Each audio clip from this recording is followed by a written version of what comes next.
le département du même nom. C'est au milieu des dunes, balayées par le vent, au centre de Blainville-sur-Mer, que Vanessa Eudes a rencontré LA maison de sa vie. Et pour cette jolie Parisienne, ce fut le début d'une nouvelle existence.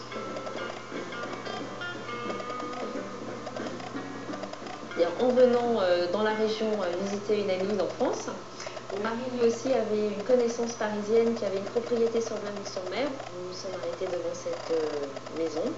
J'ai dit « Waouh, c'est la maison de ton ami ?» « Oui, oui, oui, écoute, j'adore. » Donc on l'a appelé, il n'était pas présent.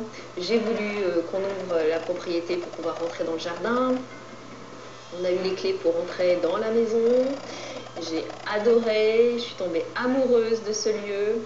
Et puis en rentrant sur Paris, nous avons voulu le remercier. Et il nous a annoncé qu'il vendait cette maison de vacances. Donc ça tombait très bien. On s'est dit, mais alors pourquoi pas ne pas l'acheter. Ah, ça a été vraiment un coup de foudre. Je l'ai vraiment senti comme c'est la maison de mes rêves, c'est la maison que je veux avoir.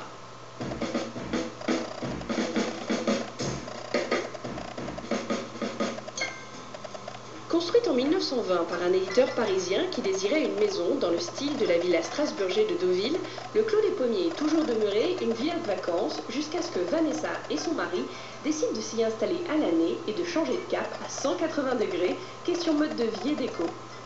J'étais tout à fait dans du très contemporain. Je ne pensais pas du tout qu'un jour je pouvais habiter dans une vieille maison à colombage, en pierre, en Normandie. Ça a été vraiment une révélation, une histoire d'amour qui a commencé avec cette maison et moi surtout. Quand mon mari a pu s'installer à Blainville-sur-Mer pour y installer ses bureaux, je me suis retrouvée bien isolée toute seule ici dans ce village et je me suis dit, mon Dieu, qu'est-ce que je vais faire de mes journées? Soit trouver un boulot, une activité dans le coin. Et puis très vite m'est venue cette idée de se dire, tiens, pourquoi ne pas ouvrir notre maison, faire profiter à certaines personnes de venir voir ce qui s'y passe. Et puis les travaux ont commencé très vite. Et au bout de 2 mois, la maison était disponible, ouverte. Et les chambres d'hôtes ont commencé.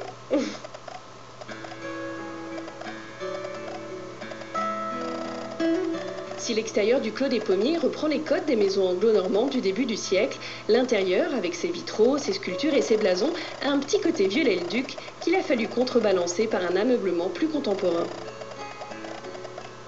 La cheminée, c'est du chêne. Les marqueteries avec la fameuse salamandre. Ici, on a beaucoup de François Ier dans cette maison. Les sols, c'est de la marqueterie avec du béton ciré, déjà à l'époque.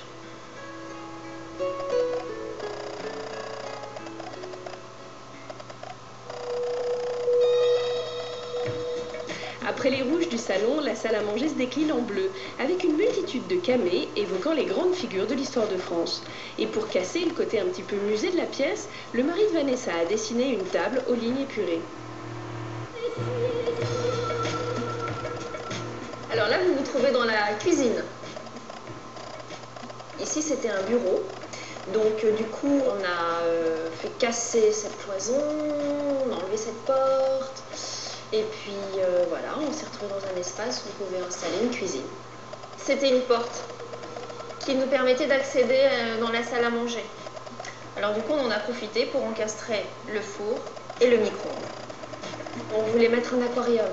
Et comme ça paraissait un peu trop compliqué, donc du coup, on a peint en bleu et on a mis de la lumière.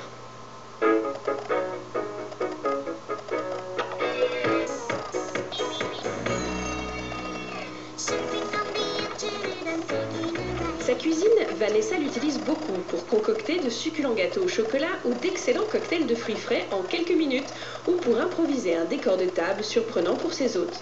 Pour que tous les jours, les gens ne se lassent pas et puissent trouver une table différente. Ça vient comme ça, les pétales de rose sur la table de la salle à manger, c'est un jour, il faisait pas très beau à l'extérieur, la table était blanche, les vaisselles blanches, j'ai dit tiens, il manque de la couleur, j'ai regardé le jardin, j'ai vu les roses, j'ai dit ok, pas de problème, on va récupérer les pétales de rose.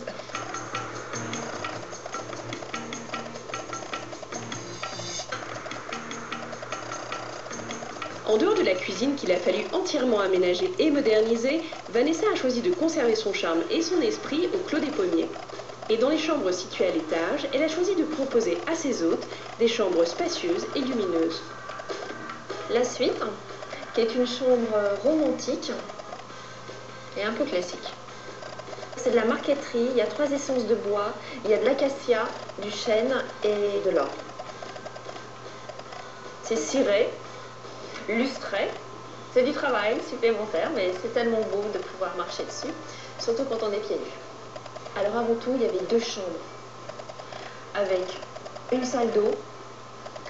Donc nous, on a voulu privilégier l'espace, donc on a ouvert le mur de séparation. On a mis ici, dans cette salle d'eau, un petit bureau. Et pour ne pas retirer toutes les arrivées d'eau, on a fait faire une petite estrade. Il fallait trouver une couleur qui s'harmonise avec ces 2 cheminées en marbre. Une qui était rose et grise et l'autre qui était rouge et grise. Et une fois qu'on a eu toutes les couleurs des tissus avec nous, on s'est rendu compte que le gris correspondait mieux par rapport à ces cheminées. Alors la salle de bain, on a voulu la laisser comme elle était en 1920. Quand nous avons acheté cette maison, il y avait déjà ce lavabo. Donc on s'est dit qu'on allait le conserver, c'était dommage de le retirer. La mosaïque au sol, pareil, on a voulu la conserver. On a tout simplement changé la baignoire qui était très usagée. Donc on a fait installer une baignoire à pied. Voilà. Et puis on a voulu donner de la luminosité en créant cette petite couleur bleue sur les murs. Qu'est-ce qui s'est passé? Le carrelage s'est envolé, tout simplement parce que c'est une anecdote avec le carreleur. Il n'avait que 2 heures à nous consacrer, donc pas de découpe, nous a-t-il demandé. Donc à partir de là, pas de découpe, 2 heures à nous consacrer. Donc on part, on n'arrête plus le carrelage. Alors c'est ma petite collection, ce sont toutes mes amies qui, à chaque anniversaire, m'apportaient un ange. Alors bon, eh bien j'ai choisi les plus jolies que j'ai installées dans cette salle de bain. Et puis j'ai rajouté les pochoirs sur les murs, des petits détails qui font que c'est devenu la salle de bain des anges. Ne vous fiez pas à sa ligne de sylphide, cette femme est une bonne vivante. La preuve, elle truffe les chambres de cadeaux gourmands pour régaler ses hôtes. Les petits gâteaux qui sont importants. Les caramels. et puis toujours des fleurs. La chambre jaune, la chambre qui rappelle le sud, qui rappelle Nice avec le soleil. Un lit rond parce que c'est original d'avoir un lit rond à la maison. On ne s'y attend pas, surtout c'était quelque chose de différent par rapport à l'autre chambre. Je voulais que les gens se retrouvent confort. Alors celle-ci, on a voulu plutôt jouer le côté contemporain en utilisant le balcon pour y mettre la baignoire, pour agrandir cette pièce qui était toute petite, qui était un couloir en fait. Donc d'un seul coup, ça donnait une salle de bain plus importante. On pouvait y rajouter une douche et la baignoire.